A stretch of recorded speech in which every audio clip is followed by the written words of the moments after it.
दोस्तों, आज हम व्यायाम शिक्षक पद के लिए जो पुराना सिलेबस है उसके चर्चा करेंगे कि 150 नंबर का ये थे। उसमें शारीरिक शिक्षा के से संबंधित 4 भाग में बटा हुआ है।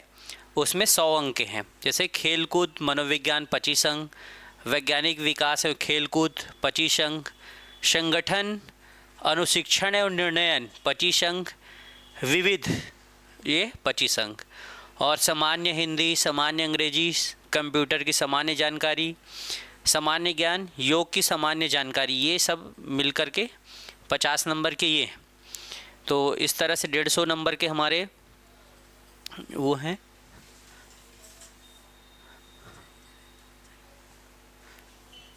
Next page. तो यहाँ पे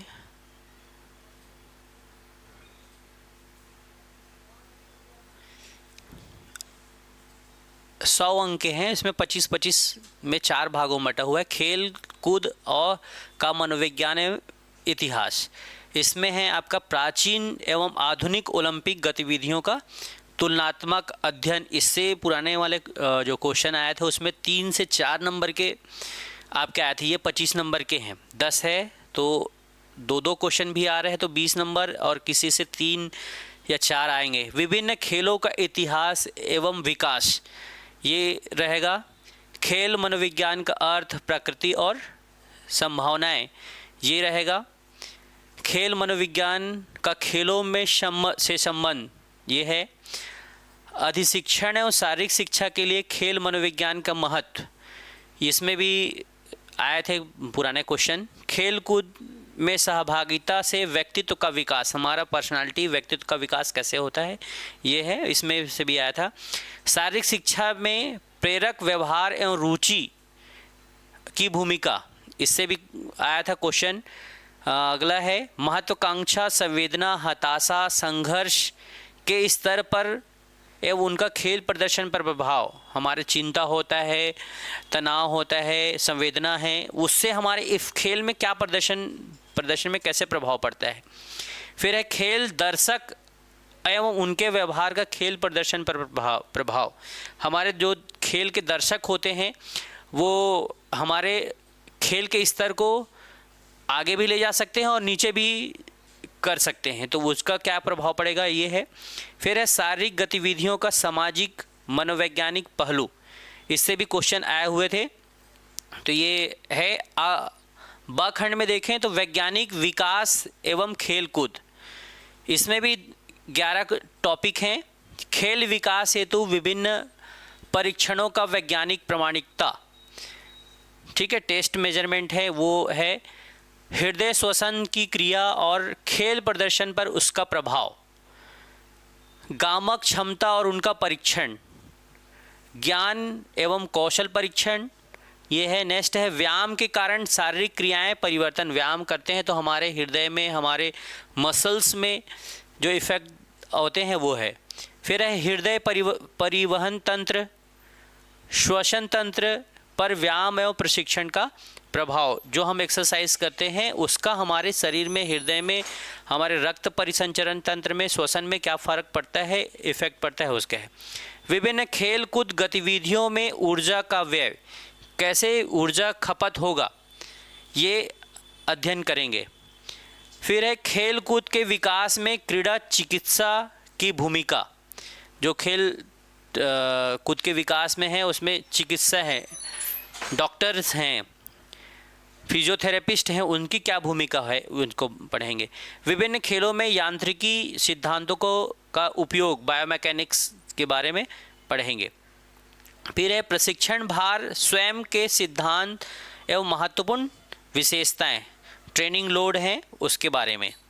फिर है प्रशिक्षण के लिए महत्वपूर्ण गामक घटनाएं, जैसे गति, शक्ति, क्षमता, लचीलापन एवं समन्वय क्षमता के विकास, स्पोर्ट ट्रेनिंग पढ़ते हैं उससे संबंधित है, इसका भी करेंगे। सब पार्ट में देखें तो यहाँ पे है खेल कूद, संगठन, अनुशिक्षण एवं निर्णयन।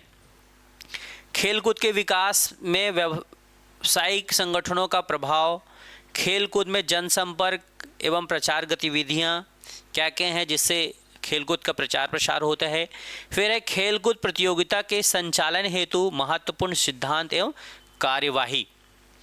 फिर है एथलेटिक्स ट्रैक एवं खेलकूद मैदान को चिन्हित करने के तरीके। एथलेटिक्स जो ट्रैक एंड फील्ड होता है उसको कैसे बनाया जाता है, और विभिन्न खेलकूद के मैदान हैं जैसे kabaddi, kho kho, volleyball, basketball, lawn tennis, ऐसे सब के मैदान को बनाने से संबंधित पढ़ेंगे।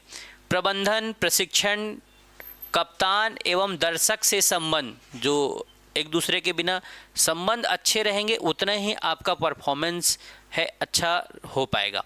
फिर है खेलकूद प्रतियोगिता में अधिकारियों का खेल पूर्व एवं खेल उपरांत कर्तव्य। खेलकूद कराना है, कोई भी खेल हो रहा है तो उसके पहले क्या तैयारी किया जाए, उसके बाद क्या तैयारी होना चाहिए एक खेल प्रतियोगिता के अधिकारियों के लिए। फिर है शिक्षक, प्रशिक्षित एवं अधिशिक्षित के बीच अंतर।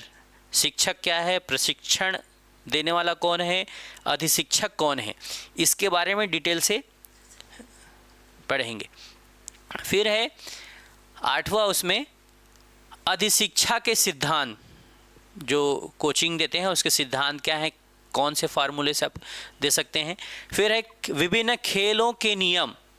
अलग अलग खेल होते हैं, बहुत सारे खेल हैं, उसके सबके अलग अलग नियम हैं, तो उसको खेलने के लिए क्या क्या चाहिए, कैसे चाहिए, क्या जानकारी होना चाहिए, इसके बारे में पढ़ेंगे।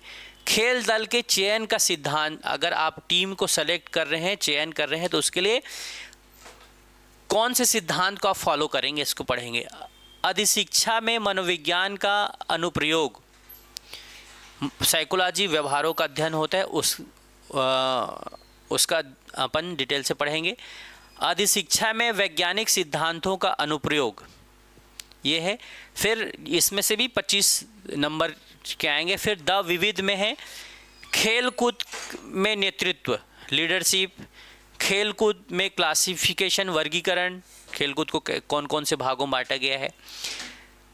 टूर्नामेंट, लीग कम नॉकआउट प्रतियोगिता, जो खेलकूद होती हैं उसको पिक्चर जो बनता है वो कैसे कैसे खेला जाता है, किस तरह से किसको बाई मिलेगा, कौन से टीम आगे बढ़ेगा, कौन से टीम हार गया तो वो फिर से खेलेगा, इस तरह से प्रतियोगिता का आयोजन करना है। खेलकूद में तालबद्ध क्रियाएं, लयबद्ध जो भी क्रियाएं हैं उनको अध्ययन करेंगे। फिर राष्ट्रीय खेलकूद संस्थाएं, NIS है, भारतीय खेल प्राधिकरण, साई, स्वास्थ्य शिक्षा, ऑक्सीजन ऋण, ऑक्सीजन डेप्ट। फिर है श्वास की क्षमता, IPL, इंडियन प्रीमियर लीग, इसका डिटेल से पिछले क्वेश्चन में भी सारे सिलेबस से क्वेश्चन पूछे थे कि किसने हैट्रिक लिया है 2019 में। खेलकूद के में शिविरों का आयोजन, शिविर कैंप होते हैं, उसके बारे में पढ़ेंगे। खेल संगोष्ठी एवं सम्मेलन के औचित्य, खेल संगोष्ठी जो सेमिनार वर्कशॉप होते हैं उसके क्या फ़ायदे हैं, क्यों उसको आयोजित किया जाता है। खेलकूद के प्रोत्साहन में मीडिया की भूमिका, खेलकूद को बढ़ावा देने में, आगे लाने में मीडिया किस प्रकार से भूमिका निभाती है, इसके बारे में अपन करेंगे तैयारी। व्यक्तिगत भिन्नताएं, इंडिविजुअल डिफरेंट। फिर है खेलकूद में पोषण, क्या खाने से आप किस तरह से आपको डाइट लेना चाहिए, एक एथलीट के लिए, रनर के लिए, थ्रोवर के लिए, सबके अलग अलग हैं। फिर सीखने का पठार, कर्व है। फिर योग की सामान्य जानकारी, ये रहेगा। उसके अलावा ये तो 100 नंबर के हैं, उसके अलावा भी कंप्यूटर 10 नंबर के थे, कंप्यूटर संबंधी सामान्य ज्ञान, ये 10 नंबर, सामान्य ज्ञान 10 नंबर का। इसमें भारतीय राजनीतिक व्यवस्था, भारतीय इतिहास, राष्ट्रीय आंदोलन, भारतीय अर्थव्यवस्था, सामान्य विज्ञान, ये सब देखने को मिलेगा। फिर उसके बाद है सामान्य हिंदी, जो 5 नंबर के थे, स्वर, व्यंजन, वर्तनी, ये सारे से 5 नंबर को क्वेश्चन आएंगे। इंग्लिश, नंबर, जेंडर, आर्टिकल, ये भी 5 नंबर इसमें भी हैं, ठीक है। और उसके अलावा योग की सामान्य जानकारी, ये जो 20 नंबर का हमारे पुराने सिलेबस में है, योग का संक्षिप्त इतिहास एवं विकास, योग अभ्यास के लिए सामान्य दिशा निर्देश, योग में ताड़ासन वृक्षासन, ये सब से क्या फ़ायदे मिलते हैं, किस तरह से हम कर सकते हैं, इसके लिए करने के लिए सावधानी क्या रहेगा, क्या रोग में क्या है उसमें हमको फ़ायदा मिलेगा, इस तरह से क्वेश्चन पूछे गए थे। बहुत सारे क्वेश्चन पूछे गए थे कि योग की स्थापना कब हुआ, अंतर्राष्ट्रीय योग दिवस कब मनाया जाता है, उसका थीम क्या है, उसका उद्देश्य क्या है, कहाँ पे मनाया गया, इस तरह से बहुत सारे क्वेश्चन पूछे जाएंगे। तो ये है पूरे विस्तार से सिलेबस जो 2019 में थे, इसका अपन पूरा डिटेल जानकारी हम 25 तारीख से क्लास शुरू कर रहे हैं, उसमें पूरा अच्छे से अध्ययन करेंगे। धन्यवाद।